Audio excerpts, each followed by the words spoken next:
क्या आपने कभी अनुभव किया है कि पैसा आता तो है लेकिन टिकता नहीं? घर में कमाने वाले हैं, मेहनत भी होती है, लेकिन फिर भी हर महीने के अंत में जेब खाली, मन चिंतित और घर का वातावरण भारी सा लगता है। कहीं कोई अशुभ ऊर्जा तो नहीं, या फिर हमारी चेतना में ही कोई ऐसी कमी है जो धन को घर तक लाती तो है बट रोक नहीं पाती। परमहंस योगानंद कहते थे, धन सिर्फ मेहनत से नहीं आता, धन एक ऊर्जा है और ऊर्जा हमेशा चेतना से आकर्षित होती है। तो आइए आज हम उसी गूढ़ रहस्य को खोलते हैं, जिसे जानकर आप समझ पाएंगे कि धन आता क्यों है और क्यों नहीं टिकता। परमहंस योगानंद जी का मानना था कि धन सिर्फ भौतिक साधन नहीं बल्कि ईश्वरीय चेतना का प्रवाह है। जिस घर में सकारात्मकता, शुद्धता और आभार की भावना होती है, वह घर धन को आकर्षित ही नहीं करता बल्कि धन को रोक कर रखने की शक्ति भी रखता है। लेकिन आज के समय में हम सिर्फ पैसा कमाने पर ध्यान देते हैं, उस चेतना पर नहीं जो धन को बरकरार रखती है। योगानंद जी कहते थे, यदि तुम्हारे भीतर भय, चिंता और लोभ है तो चाहे कितनी भी दौलत आ जाए, वो तुम्हारे हाथों से रेत की तरह फिसल जाएगी। तो सबसे पहला कारण जिससे धन टिकता नहीं, चिंता की ऊर्जा। घर में अगर हर समय टेंशन, कलह, भय और शिकायतें हों तो धन वहां खुद को असहज महसूस करता है। धन को भी एक सकारात्मक कंपन चाहिए, शांति, प्रेम और आभार का वातावरण। परमहंस योगानंद ने एक जगह लिखा है कि कुछ लोग जीवन भर पैसा कमाते हैं लेकिन कभी यह नहीं सोचते कि पैसा क्यों चाहिए। अगर आपके पास धन का उद्देश्य स्पष्ट नहीं है तो ब्रह्मांड भी उस धन को गाइड नहीं करता। धन एक सजीव ऊर्जा है। अगर वह देखे कि आपके पास कोई सेवा, दान या सत्कर्म की योजना नहीं है तो वह रुकता नहीं, क्योंकि ऊर्जा कभी रुकना नहीं चाहती, वह सिर्फ बहना चाहती है। इसलिए अगर आप चाहते हैं कि धन सिर्फ आए नहीं टिके भी, तो अपने भीतर के इंटेंशन को साफ कीजिए। मित्रों, धन सिर्फ बैंक बैलेंस नहीं बल्कि आपके घर की ऊर्जा का दर्पण है। जिस दिन आप अपने घर को एक मंदिर बना लेंगे जहां चिंता की जगह शांति और शिकायत की जगह कृतज्ञता हो, उस दिन से धन खुद कहेगा, यह मेरा स्थान है, मैं यहीं रहूंगा। धन कभी अकेले नहीं आता, वो एक ऊर्जा के साथ आता है, और जब घर की ऊर्जा गड़बड़ होती है तो वो ऊर्जा वहां टिक नहीं पाती। परमहंस योगानंद जी कहते थे, जिस स्थान में विचारों का कंपन शुद्ध नहीं होता, वहां ईश्वर की कृपा, समृद्धि और सुख नहीं ठहरते। अब सोचिए, आपका घर सिर्फ ईंट और सीमेंट का ढांचा नहीं है, वो एक जीवंत स्थान है जहां हर विचार, हर भावना, हर वाणी कंपन छोड़ती है।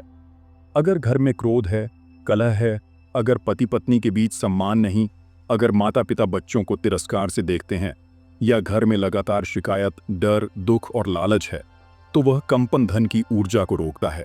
योगानंद जी कहते हैं, पैसा एक बुद्धिमान शक्ति है, वह वहां नहीं जाता जहां अशुद्ध, घृणा और आलस्य है। अब आप पूछेंगे, तो क्या करें? पहला उपाय, हर दिन घर को मौन से भरें। दिन में एक बार घर के हर कोने में 2 मिनट का मौन रखें।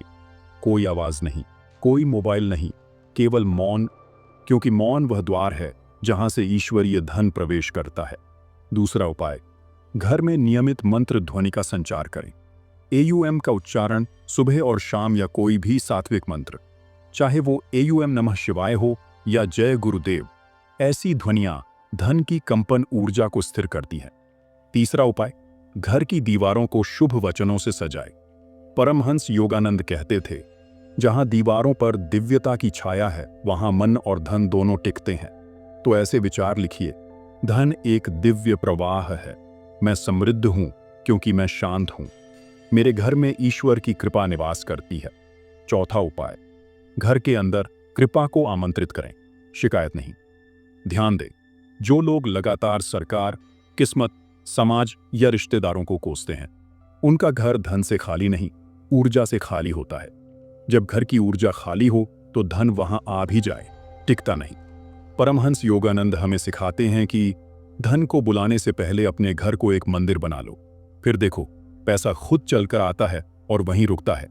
क्या आप तैयार हैं ऐसा घर बनाने के लिए, जहां धन सिर्फ पैसा ना हो बल्कि शांति, सुरक्षा और संतोष की उपस्थिति भी हो? अगर मन गरीब है तो दुनिया की कोई भी दौलत आपको समृद्ध नहीं बना सकती। परमहंस योगानंद जी बार बार कहते थे, बाहर की गरीबी से पहले भीतर का भाव बदलो, क्योंकि धन केवल वस्तु नहीं, वह उस आत्मा की ओर खींचता है जो भीतर से शांत, संतुष्ट और जागरूक हो। अब आप सोचिए, कई लोग पूरी जिंदगी मेहनत करते हैं, कभी 2-2 शिफ्ट में काम करते हैं, लेकिन पैसा आता है और चला भी जाता है। क्यों? क्योंकि उनका अंदर खाली है, मन अशांत है, आत्मा थकी हुई है और जीवन में कोई आंतरिक दृष्टि नहीं। योगानंद जी कहते हैं, संपत्ति केवल बैंक अकाउंट में नहीं होती, वह आपके विचारों में होती है। अब बात करते हैं 3 आंतरिक तैयारियों की, जो हर उस व्यक्ति को करनी चाहिए जो चाहता है कि पैसा केवल आए नहीं, बल्कि टिके, बढ़े और शांति लाए। धन को ईश्वरीय शक्ति की तरह मानना सीखें। पैसा बुरा नहीं है, बुरा वो दृष्टिकोण है जो उसे लालच, ईर्ष्या और अहंकार से देखता है। योगानंद कहते हैं, पैसा तब तक एक पवित्र शक्ति है जब तक वह सेवा, सद्भाव और सच्चाई से जुड़ा हो। इसलिए अपने मन में ये भाव रखें, पैसा मेरे पास आए ताकि मैं अपने कर्तव्य निभा सकूं, सेवा कर सकूं और आत्मा के पथ पर बढ़ सकूं।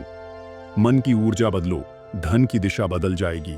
अगर मन में हमेशा डर है कि पैसे खत्म हो जाएंगे, कि नुकसान हो जाएगा, तो आप वही स्थिति बार बार आकर्षित करेंगे। योगानंद की सलाह है, धन का चिंतन करो, लेकिन डर के बिना, पॉजिटिव फीलिंग से, विश्वास से, ईश्वर की कृपा में भरोसा रखकर हर दिन एक वाक्य दोहराओ, मैं समृद्ध हूं, मैं ईश्वर की कृपा से पूरित हूं। आभार की शक्ति से धन को स्थिर करो। शिकायत से पैसा भागता है, लेकिन धन्यवाद से वह टिकता है। परमहंस योगानंद कहते थे, हर सुबह ईश्वर को धन्यवाद दो, अपने घर, रोटी, परिवार और सांसों के लिए, और देखो कैसे तुम्हारे जीवन में स्थायित्व आता है। रात को सोने से पहले बस इतना बोलो, हे प्रभु, आज जो मिला उसके लिए धन्यवाद, कल जो आए उसे भी स्वीकार करूंगा। अगर आप धन को आकर्षित करना चाहते हैं तो सबसे पहले खुद को समृद्ध बनाइए, विचारों से, भावनाओं से और आत्मा से, क्योंकि जब भीतर धन है तभी बाहर का धन टिकता है। कई लोग हर पूजा करते हैं, दान भी करते हैं, मेहनत भी करते हैं, फिर भी उनके घर में धन टिकता नहीं। क्यों? योगानंद जी कहते हैं, ईश्वर तुम्हारे कर्मों को देखता है, न कि तुम्हारी प्रार्थनाओं को ही अकेले स्वीकारता है। आप जितना भी लक्ष्मी की कृपा की कामना करें, अगर कुछ आदतें नहीं बदली तो धन आपके हाथ में आकर भी रुक नहीं पाएगा। आइए जानते हैं ऐसी 5 आदतें। घर में कलह और अशांति का माहौल, जहां रोज चिल्लाहट हो, शिकायत हो, तानों की बौछार हो, वहां लक्ष्मी नहीं रुकती। परमहंस योगानंद कहते हैं, धन शांति में फलता है, कलह में नहीं। इसीलिए घर में वाणी को शांत और प्रेम पूर्ण बनाएं। जहां नम्रता होगी वहां कृपा भी टिकेगी। व्यर्थ खर्च और दिखावे की प्रवृत्ति, अगर आप केवल दूसरों को दिखाने के लिए खर्च करते हैं, बिना जरूरत की चीजें खरीदते हैं, तो पैसा आपके पास होकर भी आपसे दूर होता रहेगा। योगानंद जी कहते थे, सादगी सौंदर्य है और सादगी में ही सच्चा वैभव छिपा है। ध्यान रखें, पैसा बचाना भी एक आध्यात्मिक अभ्यास है। कभी संतुष्ट न रहना, हर समय शिकायत करना, हर समय कहना पैसे की कमी है, कुछ नहीं हो रहा, सब बेकार है, इससे आपकी ऊर्जा और घर की धन शक्ति दोनों नीचे गिरती है। याद रखिए, शिकायत से दरिद्रता आती है और आभार से समृद्धि। अपवित्रता और अव्यवस्था का माहौल, घर गंदा हो, चीजें बेतरतीब पड़ी हों या कहीं भी अपवित्र चीजें हों, तो ऊर्जा रुकती है। योगानंद जी के अनुसार जहां पवित्रता है वहां ईश्वर है, और जहां ईश्वर है वहीं असली समृद्धि है। हर सुबह एक दिया जलाएं, हर कोने को ध्यान से देखें, क्या वहां से सकारात्मक ऊर्जा आ रही है। ईश्वर को भूल जाना जब पैसा आए सबसे बड़ी गलती होती है। जब पैसा आता है और हम उसी में खो जाते हैं, न ध्यान, न साधना, न सेवा। योगानंद कहते हैं, धन को ईश्वर से ऊपर मत रखो, वरना एक दिन वो तुम्हें छोड़ जाएगा। धन आए लेकिन ध्यान न छूटे, तो ही धन आपको शांति और सच्ची सफलता देगा। अंतिम संदेश, जब आप अपने घर को शांति, पवित्रता, आभार और ईश्वर की उपस्थिति से भर देंगे, तब धन न सिर्फ आएगा बल्कि वह आपके जीवन को एक सुंदर संगीत की तरह सजा देगा। धन टिकेगा अगर आत्मा स्थिर है, लक्ष्मी रहेगी अगर घर प्रेममय है, और समृद्धि बढ़ेगी अगर दिल में ईश्वर बसा है।